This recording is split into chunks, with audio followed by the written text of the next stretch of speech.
Today on The Rest is History, the French Revolution goes to war. The storm clouds are gathering. What had previously been a simply French story will soon be an international conflict that will rage ultimately for 25 years. The audacious satellites of despotism, carrying 15 centuries of pride and barbarism in their feudal souls, are now demanding in every land and from every throne the golden soldiers to reconquer the sceptre of France. You have shaken off the yoke of your despots, but surely this was not to bend the knee before a foreign tyrant. So now, led by the most sublime passions, beneath the tricolour flag that you gloriously planted on the ruins of the Bastille, follow the course of your great destiny that beckons you on to the punishment of tyrants.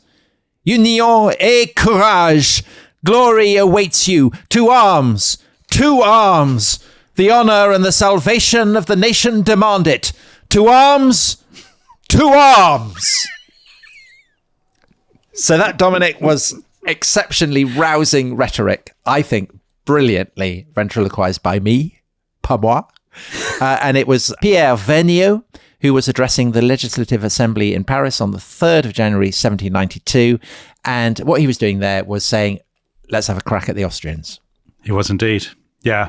So Vergniaud was a brilliant speaker. He was thought of as listeners will be able to tell from that rendition. Yeah. I mean, that was very rousing, Tom. If I were a Frenchman, I'd be on my feet. Should we go and invade Vienna?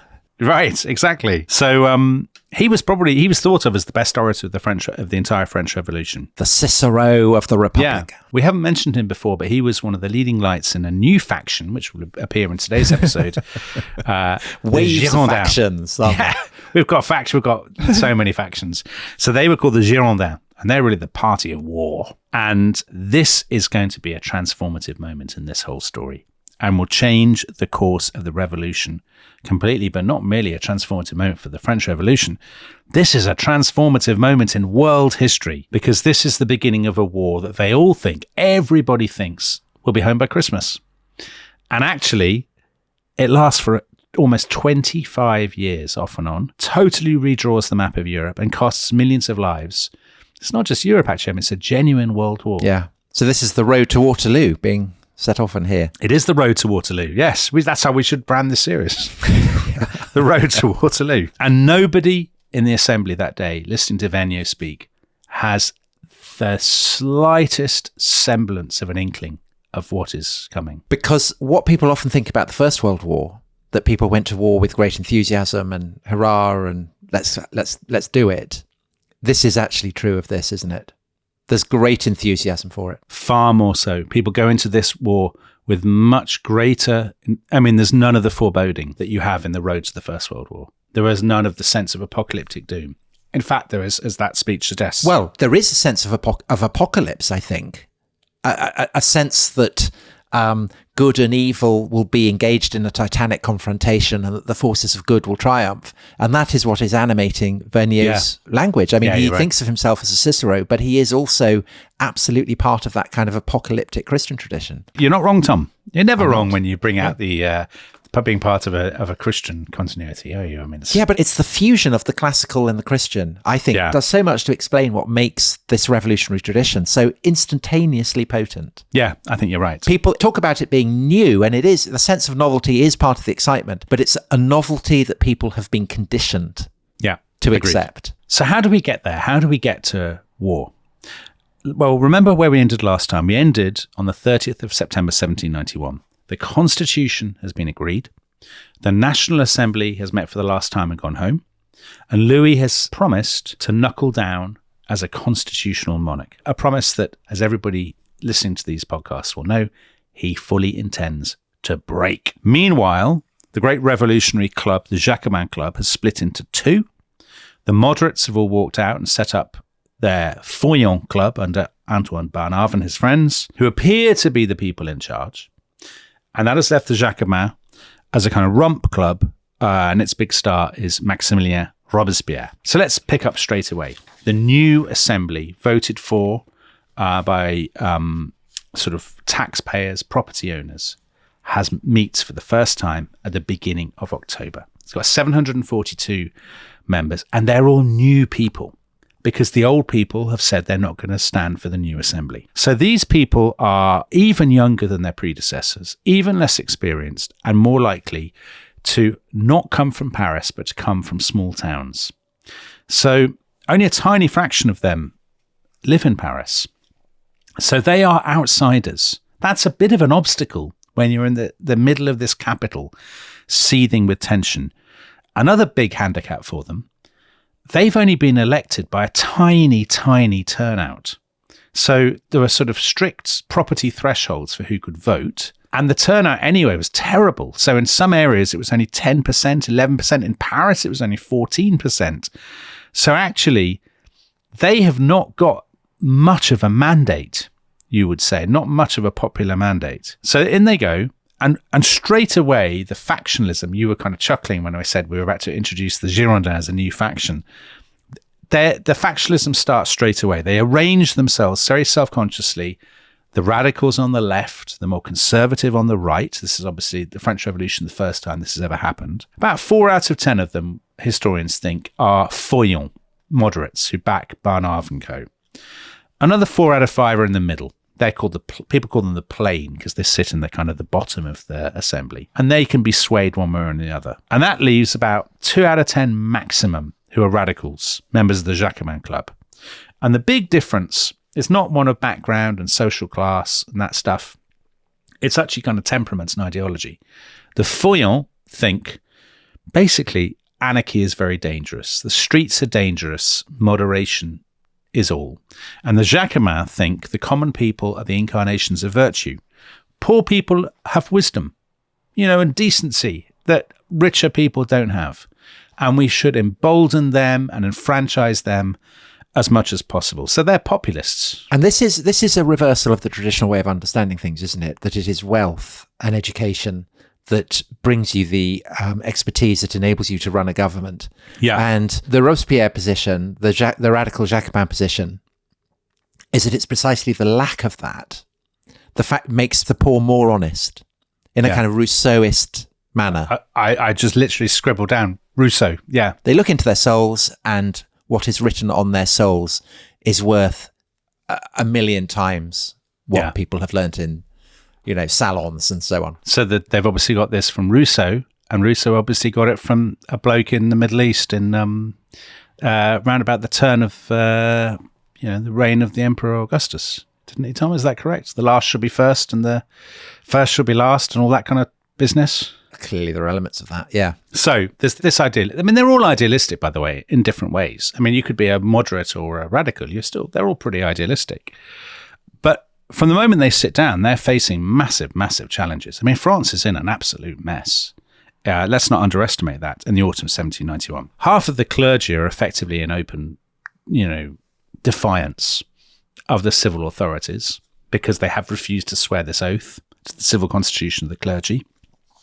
Massive ructions in the countryside, peasants refusing to pay their feudal dues to their seigneur and saying this is completely legitimate, and attacking chateaux and kind of destroying documents and things. Hard currency in France by this point has virtually disappeared, and the French economy is afloat with paper money, which a lot of people find deeply suspicious and dodgy. I don't trust, paper notes. And they're called assignats, and they are plummeting in value. So that means prices are going up. And classically, traditions like that foster conspiracy theories, don't they? That it's all being manipulated by people, by speculators, and hoarders. So that's not helpful either. Not helpful at all. And in Paris, there is a growing sense of militancy and disorder because people can't afford to buy bread, and people are angry, and people have been kind of radicalized by the events of the last couple of years. And they have a sense that basically this new legislative assembly is meeting, but who gives a hoot about them? They don't really represent me anyway. So there's all that. Now, on top of that, there is something else we mentioned last time, which is that when the Legislative Assembly meets, for the first time, the news has actually arrived in France that the slaves on Saint-Domingue have launched a massive uprising in the richest colony in the empire. This is a huge challenge for France, for its economy, but also, as you said, Tom, what do you do if you've committed yourself to the rights of man But at the same time, you believe in the rights of property and the importance of order. And you also you believe in preserving the French economy. Yeah. So ideals and self-interest are rubbing up against each other very violently. And the other thing, now we love a ticking time bomb, and the rest is history. And this is a ticking time bomb in human form.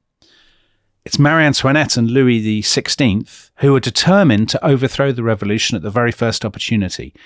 I remember when I was doing this for A-level, and one of the great essay questions was always, why didn't France settle down and have a constitutional monarchy like Britain? Why did the constitutional monarchy fail? I mean, if you're giving a really simple one-sentence answer, the king never wanted it to work and would never have made it work. You know, because you said in the previous episode that if he hadn't accepted this constitution, then they would have chucked him aside and they would have brought in his younger son. Yeah. The Dauphin, who was about 6. Yeah. Why didn't they do that anyway? It would have made everything so much easier. Then that raises the problem of what do you do with him? You probably have to kill him. I suppose so. Yeah, I suppose. I guess. You have to kill him because he will probably try to escape the country and raise an army to recapture his throne, I would guess. I mean, it's an interesting question. Had they done that, what would they have done with him then? Yeah, put him under constant house arrest. I mean, that's presumably what you'd have to do with him. But you're absolutely right, Tom. Put him in an iron mask? In an iron mask, yeah, why not? Perfect. So Louis and Marie Antoinette are just buying time, hoping that either the revolution will fall apart or that the Austrians will intervene to save them. So in the story of that autumn is all these problems getting worse. Much greater and greater rural disorder, and the slave rebellion on Saint-Domingue getting further and further out of control. Thousands of people being killed, hundreds of plantations burned. The rebels are on their way to controlling almost half of the colony. I mean, this is a massive threat to the French economy. And people start to see it in France. You know, I can't get coffee, I can't get sugar. The prices are going higher and higher, and all of this kind of thing. So the moderate cause is actually, even though they appear to be the largest group, their position is eroding almost day by day. And the Jacobin, the radical position, is getting stronger. Now, previously, the radicals' big star had been Robespierre. We talked about him last time. But actually, Robespierre, as soon as the National Assembly breaks up, he actually goes home. He goes back to Arras. And there he's welcomed as a great hero, but he's away from Paris, so he's out of the action. Do you know, this whole business would be an absolute gift to a kind of Netflix, because they could use so many different actors and different character actors to come on at various points and seize the limelight. Because now we have a new star who's a really interesting character with Robespierre gone. He's a very admirable man, I think. He's the one I like most. I said Robespierre reminded me of you, but I mean, I think there's a lot of Tom Holland in this guy. Oh, well, thanks. I'd take that as a compliment. Well, we'll see whether it is a compliment. He's Jacques Pierre Brissot. I mean, not on the whole warmongering stuff. But So he's the son of a pastry cook from Chartres. He was a law clerk, and he'd grown up in quite a lot of poverty. Because I think his parents had died or something like that. I can't remember. Anyway, he'd been a law clerk and then he became a hack writer. He was turning out vampire novels and books on the Roman Republic. Yeah. So he was writing travel books and political, but he also wrote a lot of pornography, like Stanley Baldwin, actually. And the Marquis de Sade, of course. Yeah. So he travelled, Brissot, in England and in Switzerland and Belgium. He went to the US, as you'll be doing this autumn, Tom. He went to Boston. He wrote a 3-volume book about the new American Republic. He loved it. Said it was brilliant. But he's also a very keen abolitionist. So this is something that he picks up in London and then I think on his travels. Yeah, he's massive. Very, very committed to the abolition of slavery. He set up a society, an international society called the Society of the Friends of the Blacks. That was what it was called. And this also, as we will see in our next episode, this also influences his objection to capital punishment. Mm-hmm. Which he's also against. So he's a social justice activist. I mean, that's what he is. He's a professional, he's a traveling writer and activist. And he threw himself into the revolution, Brissot. He wasn't elected as a deputy. He was a journalist and a kind of activist behind the scenes. He has moved steadily leftward. So remember the petition from the last episode of the Champ de Mars massacre. It was Brissot who wrote the text of that petition. And finally now he's been elected to the Legislative Assembly for the Department of the Seine. And he is a great star. I mean, not everybody, but lots of people think he's brilliant. He's very earnest. He loves a literary party, doesn't he? That does. Kind of thing, a salon. He's very self-confident. Even his friend said if he had one flaw, he was excessively confident. Now, Tom, you and I suffer from quite low self-esteem. We wouldn't get on with him at all. And in fact, a problem for him is that he's so cosmopolitan and well-travelled and self-assured that he perhaps looks down on more provincial people like Robespierre and underestimates them. And he also doesn't really have a massive common touch. So he, as you said, he loves a literary party. So the people he hangs around with at these parties are this group, the Girondins. He always likes clever, confident people. So the guy we began with, Vergniaud, the orator, he's one of these people. They all have come from Bordeaux, the department of the Gironde, which is why they're called the Girondins. And they love going to this woman's literary salon. Twice a week, she has dinner in her apartment. She's called Madame Roland. Her husband, Roland, who's much older than she is one of their kind of cronies. So he's a kind of a factory inspector, isn't he? Yeah, he's a bit boring, really. But she's brilliant. But he's devoted to her, as we will see. I mean, he loves her literally to death. And they go to these parties and they have tremendously witty conversation. It's basically like the London Review of Books or the Guardian Books pages or something. I was thinking it was like the rest of history, Athelstan. Of course it is. That's what it's like. It's like the meetings of our elite club members. Yes. Yeah. I can't believe I didn't see that opportunity. And these guys and Madame Roland, they absolutely grasp, I think, the mood of the moment in 1791 in a way that the Feuillants do not. Because what they see is that political life has radically changed and that a climate of fear and suspicion has now become completely ingrained. So we mentioned the historian Timothy Tackett before. He says, basically, across the political spectrum, there is now a widespread belief in a monolithic grand conspiracy where internal conspirators, external conspirators, and conspirators in the court are all working together and somebody is pulling the strings. And by and large, people think that the person pulling the strings, or the people, are Marie Antoinette and the Austrian emperor, and that they're controlling the whole thing. Now, that is the kind of open goal of French politics. And the Feuillants can't play on that. Can you play on an open goal? I'm mixing my metaphors horrendously. But they can't exploit that because they're so close to the king. They're thrown in their lot with him.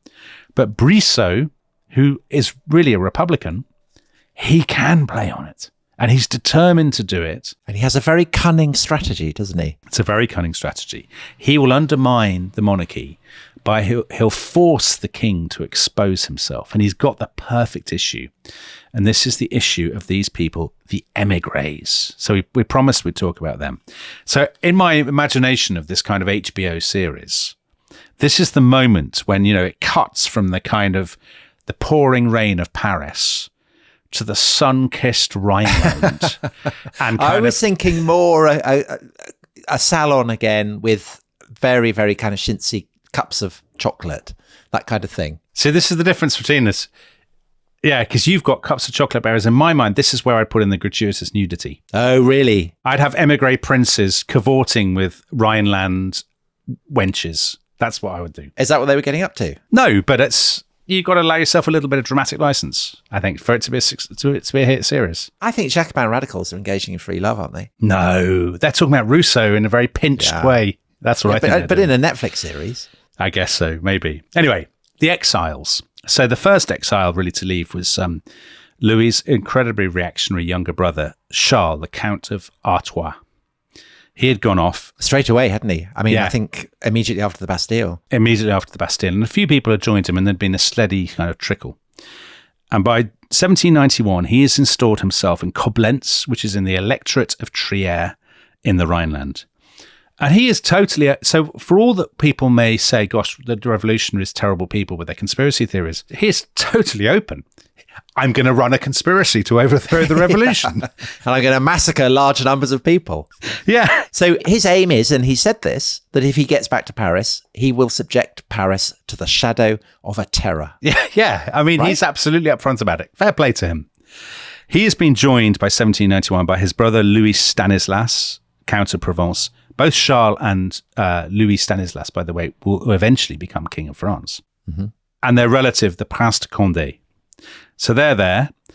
Also there is a guy that people may remember from the early days of season 1, Charles-Alexandre de Calonne. So Calonne, the finance minister who was also a stockbroker and everybody hated because he'd made himself so rich. He's there, and he's basically their prime minister. And he has opened talks with the European powers. Is there some way that we can get you to finance a big invasion of France? Well, he'd gone straight to London, hadn't he? He has, yeah. Initially, when he goes into exile, and then he kind of ends up back in the lowlands. And exactly. So the question is, there they all are, just over the border. Now, are they a serious threat? And the short answer is, no, they're not at all. Because actually, even though 10,000 people have left, a lot of those are women and children, they only have an army of about 4,000 people. I mean, that is obviously pitiful. That's nowhere near what you need to launch a terror in the streets of Paris. But Dominic, I mean, one thing to bear in mind, and this is important considering what's going to come, the officer class in the army, either officers have gone to join this court in exile, or they are thinking about it. Yeah. And so that suggests for people in the know about military affairs in Paris that actually France's military resources are not all they could be. Oh, yeah. Because, I mean, we know that people don't necessarily know this themselves, but Tom, you and I know that the French army has descended into total chaos. People are disobeying their officers, and a lot of the officers, the senior officers, as you just said, they have gone to Koblenz, or they are preparing to go, because they have lost all confidence in the revolutionary authorities. I mean, that's going to be a massive problem if it comes to a war, and it's something that Brissot and his friends... So that's why I'm just wondering, I mean, you're saying that they're not a threat, but actually to have kind of 10,000 people who are very well trained, quite wealthy, have a very precise object in view up against an army that is essentially becoming a rabble. I mean, the odds are maybe slightly more menacing than they might otherwise seem. Than they might seem. I think that's not necessarily unfair. And you're also right that there are other reasons why people in France, they sort of big the emigres up in their minds about what a threat they are. So first of all, they think the emigres are responsible for the plight of the economy. They say it's the emigres whose currency speculations have destroyed the value of our paper money and is driving up inflation. That's all their fault. So we talked about this, didn't we? That hyperinflation and currency money losing its value always generates these conspiracy theories. And it's the emigres who are playing the role that Jews often play in, say, Weimar, Germany. Yeah, absolutely right. Next, the radical papers say, these guys are going to invade our cities, rape all our women, murder our children. This is what's going to happen. And, there is a grain of truth in that. They are, if they did invade France, you said yourself, the Comte d'Artois was absolutely open about it. He can't wait to get stuck into the people of Paris. And even if you're a moderate politician, it's kind of humiliating that they're there in these tiny little German states. So there's some in Koblenz, there's some in Mainz. These little electorates are basically harboring exile groups. There is no country in the world that would look on that with equanimity. I mean, if that was the case in Britain, if Luxembourg was harboring British exiles, where is it? Malibu, Santa Monica is currently harboring a British exile, Tom. plotting an emigre prince. An emigre prince, yeah. I mean, think about the press he gets. So it's no wonder that Brissot is playing the emigre card all the time. And he is brilliant at putting all this together. And he says, look, it's a jigsaw, and you put all the pieces together and the picture is perfectly clear. He says, there is a network. It's run by an Austrian committee. Marie Antoinette is their kind of French contact. She's using Barnave and the Feuillants as her puppets. Her brother Leopold in Vienna is the other big cheese, and he is using the Rhineland exiles as his puppets, and it all connects and it explains everything. And this is why the pornographic traditions about Marie Antoinette being incestuous are so resonant. The idea that she had grown up committing incest with her brothers. Yeah, of course, because they're not just brother and sister, they're a sinister couple. I mean, that lies at the center of all this. So by the autumn of 1791, Brissot, Vergniaud, and their friends say it's time for a massive crackdown on these people and their allies in France. And of course, the genius of their plan is, under the Constitution, they get to pass legislation, but then the king has to decide whether or not to veto it. They know that the king will veto what they do, and that will expose him as part of the enemy conspiracy. Genius. So in November 1791, they introduced two laws that are both designed to be impossible for Louis to accept. One is a massive crackdown on those remaining priests who have not signed up to the new regime. They will lose their pensions and indeed their right to administer the sacraments if they don't sign up, and they risk being declared enemies of the homeland, of the patrie. Louis immediately vetoes this, of course, and that sets off riots across France in Lyon, Marseille, and Paris, and so on. Legislation bit number 2. They say emigres who don't return to Paris will be declared outlaws. Their property will be confiscated and they will face the death penalty if we catch them. And by the way, this specifically includes the king's brothers. Of course, there's no way the king is going to agree to this. He vetoes it, as everybody knows he will. And that is a PR disaster for the king, because it basically sends a message. Why couldn't he have done it? Would you? If I was trying to signal, I think in his situation, I would have signed it. Because I'm already an absolute fibber. I'm telling lies left, right and centre. I think, well, I might as well tell another one. And I'd hope that the lie would be so obvious that it would serve as a signal to my brothers and to other royal households that I'm in an absolute hole. I'm being forced to do this. It's like a kind of hostage message. Yeah, you could do. I guess Louis is quite a stubborn man. He's not crafty. Also an idiot, isn't he? He's an idiot. You know who would have signed this? Charles II. He would, like a bullet. Charles II would have signed it even before they drafted it. I mean, he would get rid of James, wouldn't he? But Charles II would have absolutely, political leadership and tactical skill matters. And Charles II, cynical, calculating, all of that stuff. He would have found this really tricky, but you could well imagine him negotiating his way out of it. Louis is like he's very fat at this point, isn't he? He's just an idiot. This is so obviously a trap. It's like, here's a large elephant trap. Oh, yeah, is it? I'll walk into it. He's just blundering. He's not really on the ball. He's spending all his time eating and drinking. He's very disillusioned and depressed. He's just like, I'm not going to do this. And he's not really thinking ahead. I think as well, the other thing, Tom, actually, he and Marie Antoinette are so blinded by their own political prejudices that they still think the revolution will fall apart. So in a way, he just thinks it doesn't matter. I don't think he ever quite realizes the extremity of the position. Well, that's a failure of political imagination, isn't it? Total failure of political imagination. I couldn't agree with you more. I think that his lack of political imagination is probably the single biggest defect that he has out of many. Anyway, this is a massive blow, not just to the monarchy, but of course to the people who support the feuillants, the moderates, because it looks like they're kind of part of the same conspiracy. And to cut a very long story short, what this means is, as we get to December 1791, the balance of power has shifted in the new Legislative Assembly. Brissot, social justice activist who you love, now has very much the upper hand and the momentum, and now he can press for the thing that he really wants. And that, Tom, is war. Dominic, c'est la guerre. Yeah. War is approaching. But why and how and whither and wherefore and whence? So, Tom, you could argue, I think reasonably, that the idea for war has been implicit in the revolution from the very beginning. So, first of all, France is a state built for war. I mean, France is a state that's always fighting wars. So it's actually the only global superpower with an army and a navy. Britain, of course, has a navy, but it doesn't have much of an army. Austria and Prussia have armies, but no real navy. And France has always seen itself as being in this great global competition. So, France is set up to fight wars. It's what France does. It's what France is really good at. Although that is kind of what contributed to the revolution, because they couldn't really afford it. Of course, but I don't think anybody says, therefore we should fight fewer wars. They think we should fight more wars more successfully.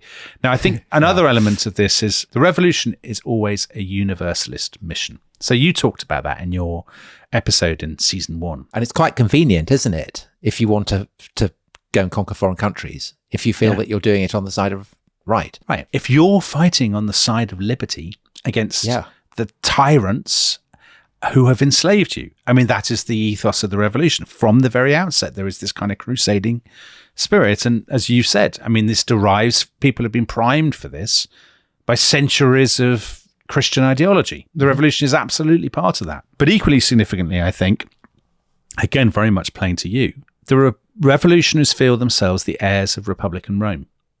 And they think that healthy societies are instilled with the spirit of kind of patriotic sacrifice. Because they're now citizens in the way that the Romans were citizens, and that you best manifest your sense of citizenship by standing together in war. I mean, that's the Roman understanding, and it's one that is obviously very fertile in terms of where France is with the revolution at this point. Yeah, I think absolutely. It's kind of a masculinity thing as well, isn't it? Do you not think they're all that stuff about like swearing oaths, like the Horatii and all that kind of stuff? That's from the very beginning. Now, I think my take on this is that makes the French Revolution exceptional from the very beginning, because it's obviously different from the revolution in England in the 1640s and 1650s.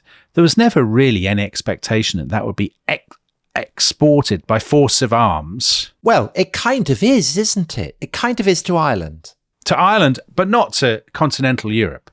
There's no sense that Cromwell is going to be leading armies rampaging through Central Europe. Well, Jamaica. So the Jamaican expedition against Spain. There is a kind of sense that they are up against, the evils of Catholicism. But very limited compared with what comes.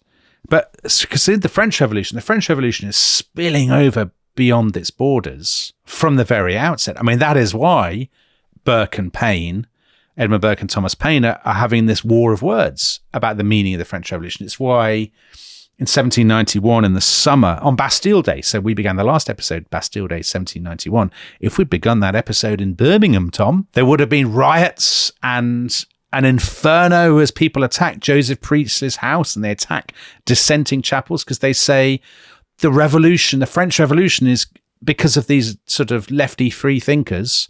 The French Revolution is going to erupt any minute here in the West Midlands. Well, again, it's that association with kind of radical Protestantism. Exactly. But it's rather like it anticipates, obviously, the fears of the Russian Revolution in the 1920s, that it's an international conspiracy that is poised to erupt beyond France's boundaries. And actually, the first moment that happens, I didn't, until I'd read up on this, it had never actually occurred to me. Even before war was declared, this has already happened. It happened in September 1491 in Avignon. Yeah, which is a papal territory. Which wasn't part of France. I completely overlooked this until I was reading up on it. And it's very Russia in Crimea in 2014. The revolutionaries organise a referendum in Avignon. And there are kind of like the little green men, or whatever they called them in the Crimea, going around stirring people up. There's a lot of violence. There's a lot of intimidation.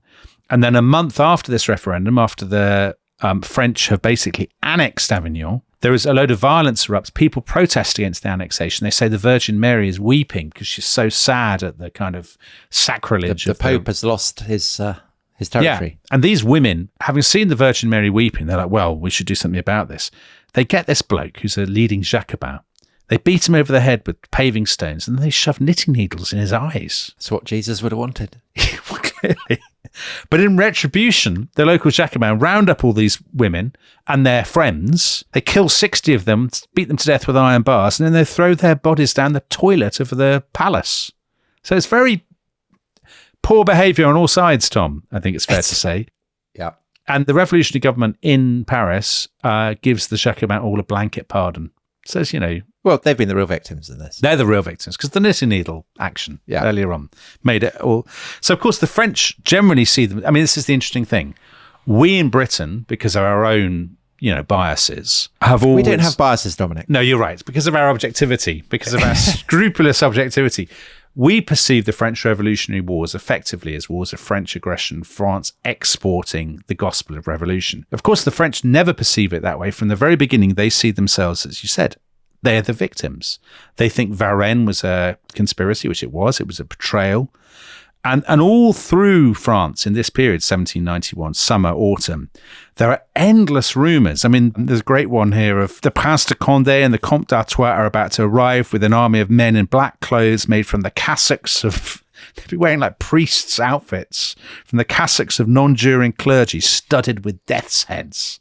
It's very kind of like Marvel supervillains or something poised to attack. And the person who they think of this, obviously the supreme Marvel supervillain, is France's traditional enemy, the Austrian Emperor, so Leopold II. Who's actually a lovely man. Not at all that. No, he's a lovely man. But he's like his brother Joseph, who we described earlier, as essentially being a very kind of Enlightenment figure. Yeah. And his plans for the church have been pretty identical to those of the revolution. It's just a question of who is framing these ideas. The rest is Hapsburg history. Like, Hapsburgs get such a good press from us.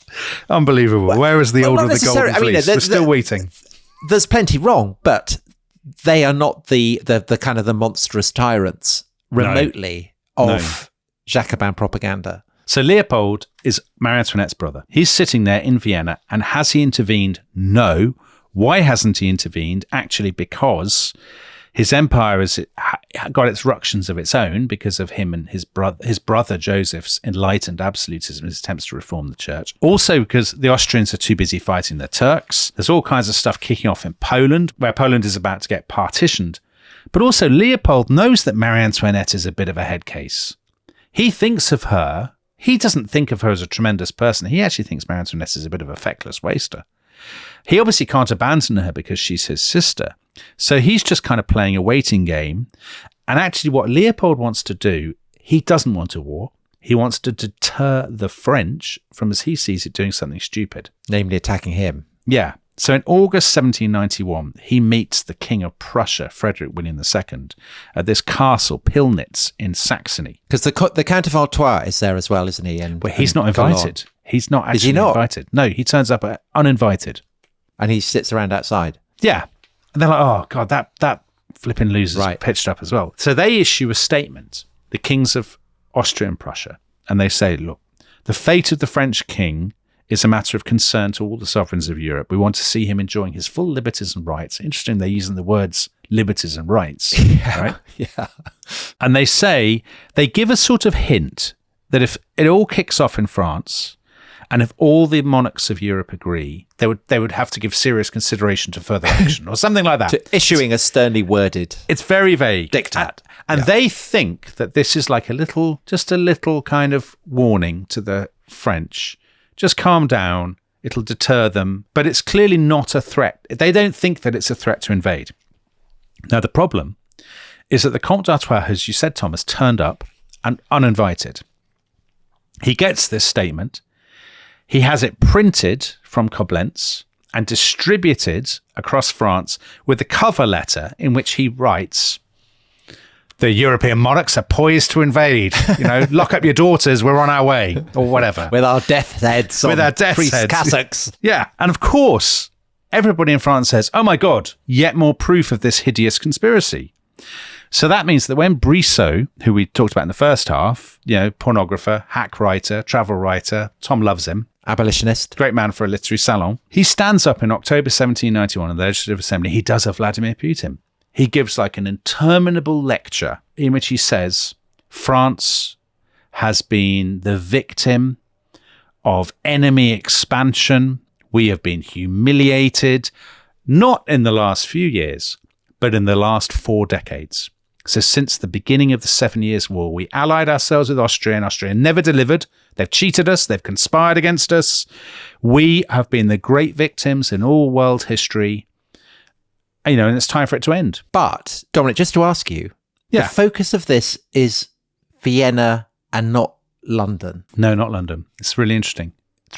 So I guess because Britain really has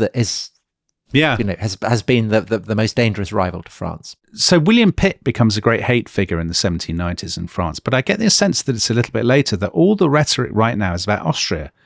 And I wonder how much of that is because they're seeing it all through the prism of the court and of Marie Antoinette and her links to Austria. Massively, I would have thought. Yeah, that it's really remarkable reading all this stuff about it.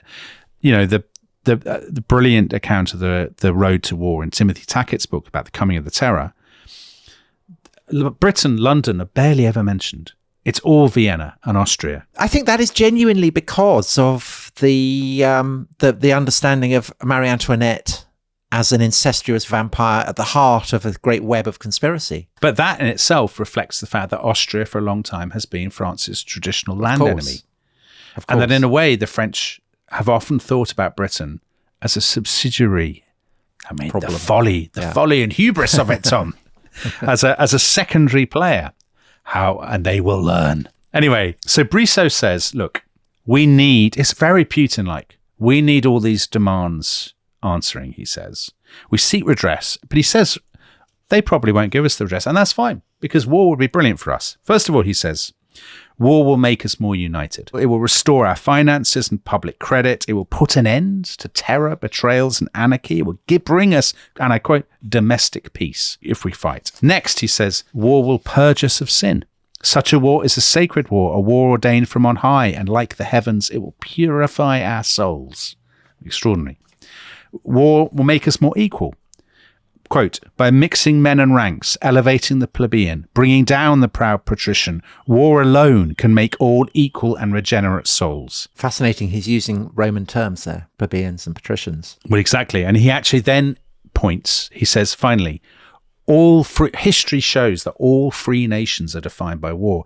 And he points to the examples of Republican Rome and the tax evaders in the American colonies. And he says, a people which has conquered its freedom after 12 centuries of slavery needs a war to consolidate it, to test itself, to show that it is worthy of freedom. So you see all the currents, the Republican Rome, the influence of America, the Christian mission, all of that. But again, that's what's so interesting, is that he is very successful. And this is what the French Revolution does so brilliantly, and Napoleon will as well. He fuses the idea of a civic culture, which is specific to the patrie, to France, with a sense of universalist mission. So France can go to war simultaneously, serving French interests, while also doing it on behalf of humanity. Yeah. And what a brilliant I love all that. Fusion that is. I love all that because it's such a brilliant rhetorical sleight of hand. Brissot stands there and he says this is a crusade for universal liberty to free the enslaved peoples of Europe and topple all the foreign Bastilles. But at the same time, he says, by the way, the French are the foremost people of the universe and France is the model for the future of all mankind. So it's a brilliant trick to say nationalism is universalism.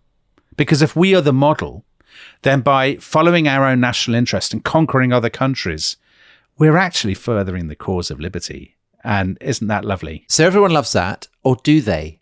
Because there's the occasional person of principle who stands up and opposes it, right? The Robespierre fan cast. So yeah, Maximilien Robespierre has come back from Arras at the end of November 1791. Remember, he's been away. He comes back and he gets an ecstatic reception at the Jacobin Club. And then he stands up in the Jacobin and he says, all this talk of war, shocking. I think war would be a terrible disaster. He's very prescient. I mean, we said he's not a fool. He really is prescient. And he's really not wrong here, because he talks about, war risks the collapse of the revolution and threatens us with a Caesar, with a Cromwell. Yeah, he's absolutely right. I mean, he sees Bonaparte coming. And he also makes another very good point. He says, Brissot is saying explicitly, who loves America, is comparing this with the American War of Independence. He says it's going to be nothing like the American War of Independence. The Americans were fighting to preserve what they saw as their own liberties and their own native land. We would be fighting a war of expansion. And he says it's the most extravagant idea that you can just waltz into someone's country and say, now you must adopt our laws. And I quote, nobody likes armed missionaries. Do you know, he'd be a brilliant guest, Tom, on The Rest is Politics. Wouldn't he, Robespierre? I'd love to hear him in debate with the host. To discuss liberal interventionism. To discuss liberal interventionism. Then, of course, Robespierre being Robespierre, there's a bit of a darkness there as well. He says to the Jacobins, the source of the evil is not in Coblentz. It is among you. It is in our midst. Let us overcome our enemies within, and only then march against our foreign foes, if any still exist. So in other words, it's not all kind of being shrewd. There's an element of the iron fist and the paranoid style. Robespierre is still looking for the enemy within and saying, let's fight a war, but against people, our own neighbours, in our own streets, not against people outside. Now, when Robespierre does this, the Girondins are very shocked. Madame Roland actually meets him privately and says, come on, you should be on board with us. We're all friends, be on our side. We're all Jacobins. And she writes to him afterwards, she fails, and she writes to him afterwards, I saw with pain that you are persuaded that any intelligent person who thinks differently from you about the war is not a good citizen. That's the key. Well, I mean, that sums up his character. That does sum up his character, but it also sums up the politics for the next 2 years in France. You can't just disagree with somebody And, fine, we'll agree. What do they say on the rest is politics? We will disagree agreeably. There's none of that in the Legislative Assembly in France, 1791-2. But also, crucially, there is no equivalent to, His Majesty's loyal opposition. No. I think there's no room for that. There's no room for that kind of disagreement. No. And actually, I also think there's a personal dimension. Robespierre had gone away and he came back and Brissot was the big star. And there is not room for both. This town ain't big enough for the both of us. They're both proud men, but crucially, they both see themselves as the embodiment of virtue. And if somebody else is going around saying, actually, I'm the embodiment of virtue, then they've got to go. Yeah. There's no sense, I guess, of moral or political pluralism. Well, also, the sense that I suppose what we'd recognise today as the modern party system is in the process of being invented, but it hasn't yet reached the stage where the existence of one party led by one person doesn't serve as an automatic threat to someone else who want to occupy that space. Yeah, I think there's no sense in which you can legitimately have more than one party or more than one faction. So the atmosphere becomes incredibly aggressive and polarized. You basically now we had before the Feuillants and the Jacobins. What we have now is the Feuillants, who are losing ground all the time. They're kind of old moderates. I mean, they're basically on the way out. And two rival Jacobin factions. So the Girondins, but also the people who admire Robespierre. Now, they sit high up in the National Assembly. So people call them the Mountain, and they become known as the Montagnards. So actually, most of the time when people are talking about, when you're thinking about the Reign of Terror and stuff and the Jacobins, it's the Montagnard faction that people are thinking about. And don't forget, there's always an element of the theatrical and the spectacle about it. The galleries are full of members of the public who would queue up for tickets, and they're there as fans, as participants. Because women can attend as well as men, can't they? And they're shouting, they're cheering, throwing abuse. People start coming armed because there are kind of virtual brawls breaking out on the floor of the Legislative Assembly. So there's a real sense of a kind of disintegration. Now, this is being echoed all the time by events outside Paris. Still a lot of anger about high prices and hunger. There are peasants attacking. There's what's called a war on the chateau. Peasants attacking country houses, looting them, burning orchards. There's an example in a place called Étampes outside Paris where the mayor ends up being lynched in a food riot. He's a member of the Jacobin Club. He's a good revolutionary, but because he's trying to enforce the kind of liberal free market orthodoxy that many of the kind of deputies have, the people turn on him. They mutilate his body.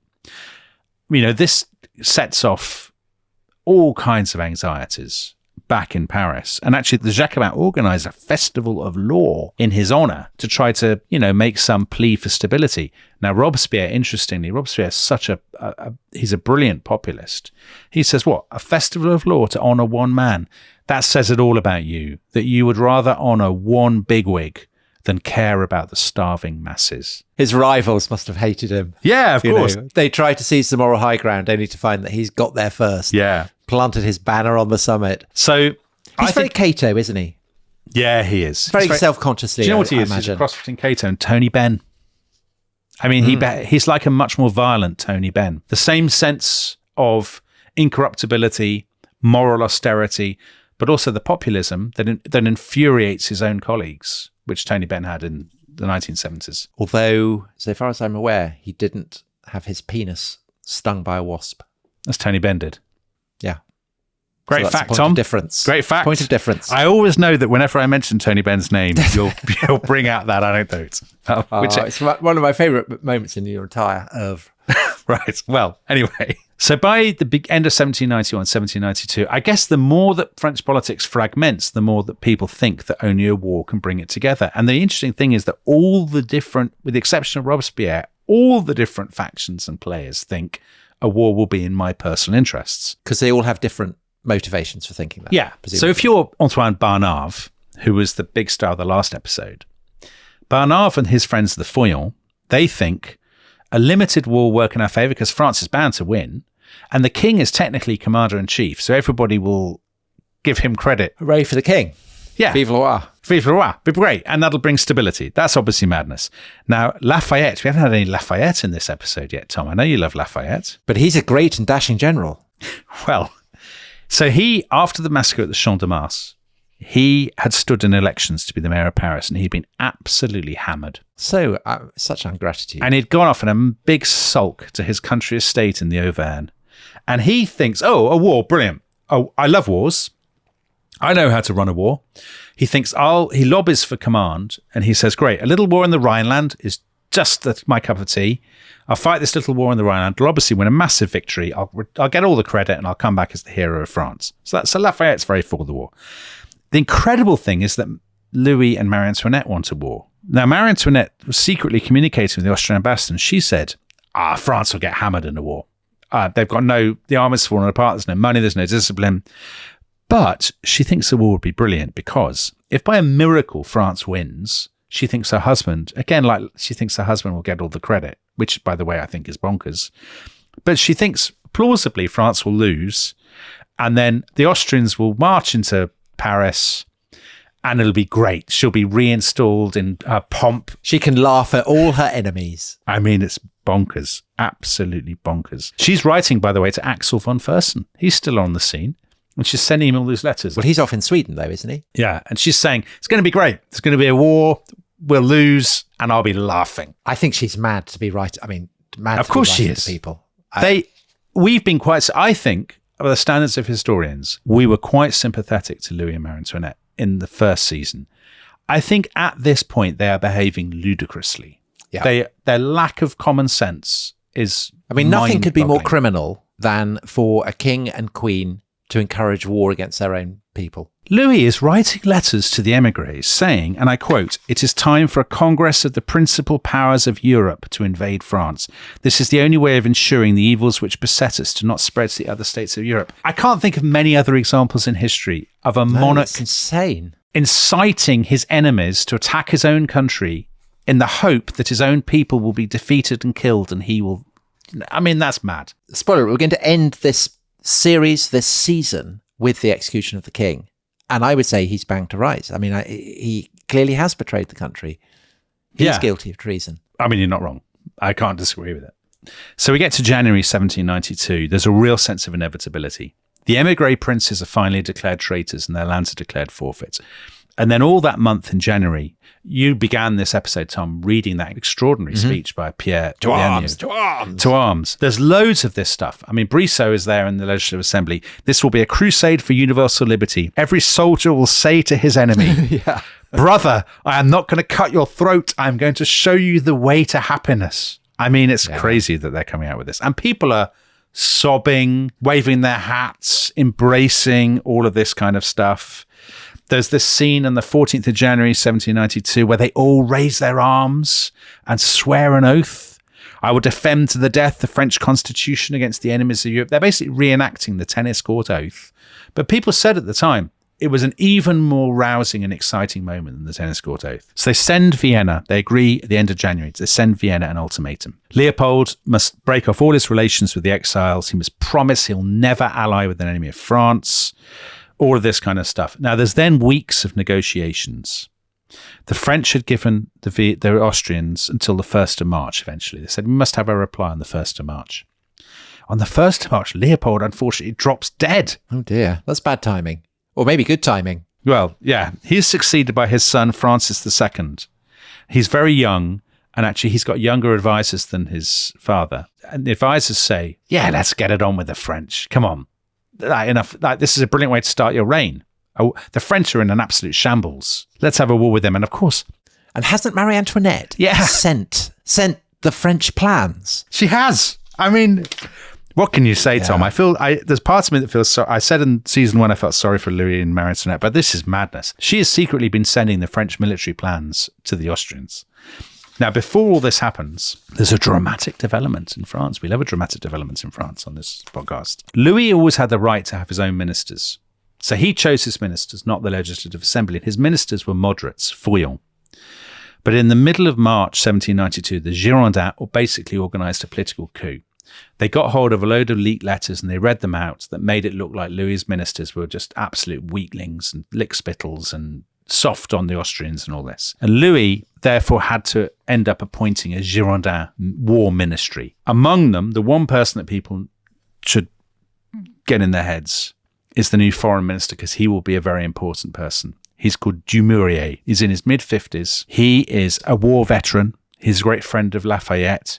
He's a kind of grizzled, serious person, a military man. And there's an irony to his war record, isn't there? Because he'd actually served in the army, the French army that went and annexed Corsica. He'd been on spying missions there, and then he served 2 campaigns there. And this, of course, is what will result in Napoleon Bonaparte becoming an officer in the French army. That's true. It's well noted, Tom. Yeah, it's a good point. Dumouriez, he came from near the Belgian border. He had been a military advisor to revolutionaries in what's now Belgium. He says to the Legislative Assembly, listen, a war to liberate Belgium would be an absolute cakewalk. The Belgians are gagging to be rescued from the Austrians, to no longer be the Austrian Netherlands. They will rise as soon as we cross the border. There's never been a more certain victory in human affairs than our victory against the Austrians. It'll be absolutely brilliant. The Austrians, meanwhile, who are not complete clowns, as Dumouriez seems to think, are sending tens of thousands of troops to the Belgian frontier because they're looking forward to a cakewalk of their own. So on the 20th of April, the moment comes. Louis goes to the Legislative Assembly. Dumouriez stands up to give this speech, and Dumouriez says, right, it's very Vladimir Putin. He says, ever since 1756, we have actually been enslaved by Austria. The House of Austria has enslaved France to its selfish ambition. We've asked for redress and they've given us none. We will rip up our treaty with Austria and go to war, and this will be an act of joyful destruction. It'll be just like the fall of the Bastille, actually. It'll be brilliant. Yeah, people being torn to pieces and heads paraded on pikes. And 1 or 2 deputies, Tom, have some sense. So there's a moderate guy called Louis Becquet who says, I don't know about this. We shall be portrayed as aggressors. We'll be portrayed as a disorderly country that upsets the peace of Europe in defiance of treaties and our own laws. Of course, that is how they are going to be portrayed for the next quarter of a century. Yeah. And indeed, you could argue in Anglo-Saxon historiography for the next 300 years or whatever. But they all vote for this declaration of war. And then Louis is given the declaration to be read out. Now, there's a slight problem with the declaration. The National Assembly had explicitly declared that they would never, ever, that France had renounced wars of conquest and aggression, and they would never again go to war against anybody, against free people. So the declaration says, well, actually, we've been attacked, so it's fine. It's kind of. Yeah, we're fighting. It's a defensive war. It looks like we're invading other countries, but actually it's a completely defensive war against the unjust aggression of the Austrians. We're going in to kick out Nazis. Yeah, exactly. So Louis reads this out in this very quiet, stammering voice, because I think even though he said he's all for it, he realizes now this is a moment of maximum danger for him.